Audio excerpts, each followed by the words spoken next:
দেখতেছি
বন্ধ করো।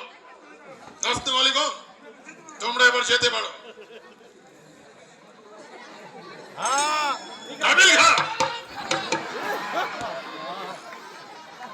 কি আলম পানা নাচ ভঙ্গ করলেন।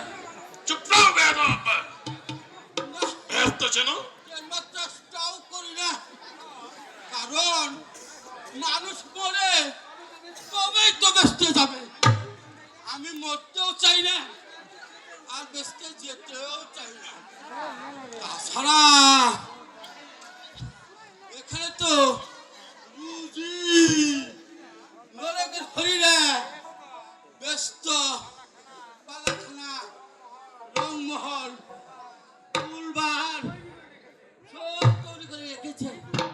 আমি কোন দুঃখে মরতে যাব?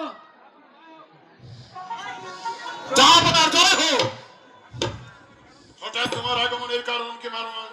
জাহাপনা, বেদমি মাফ করুন। সপ্তাহখান চলে গেল, ওই সীমান্তে শিবির নির্মাণ করে বসে আছি যুদ্ধের আহ্বান জানিয়ে। শত্রুপক্ষের কোনো দেখাই পাইনি। পারলে না তাহলে চষে মদিনাটাকে গুড়িয়ে দিতে পারলে না আমার প্রাণেশ্বরী ওই জয়নবকে ধরে নিয়ে আসতে। কি হবে অযথা টাকা খরচ করে? ধৈর্য ধরে আমার কয়েকটি কথা শুনুন জাহাপনা। আর কি বলতে চাও তুমি? জাহাপনা, হোসেন সদাই সর্বদাই ওই রওজাই থাকে। ওদের মদিনার বাসে যাতে যুদ্ধ করা কোন রকম আমাদের ঠিক হবে না। হুসেন একমাত্র এই পৃথিবীতে কুফাদিশ্বর জিহাদকে অন্য কাউকে সে বিশ্বাস করে না। দুই একদিনের মধ্যেই তিনি হয়তো কুফা যাবে। তাহলে আমায় কি করতে হবে?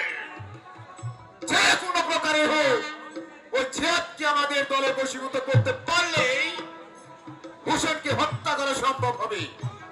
উত্তম, এসো আমার সাথে। আমি ধনরক্ষীকে বলে দিচ্ছি, তোমার যত খুশি ধন নিয়ে যাও। তাই চলুন জাহাপনা।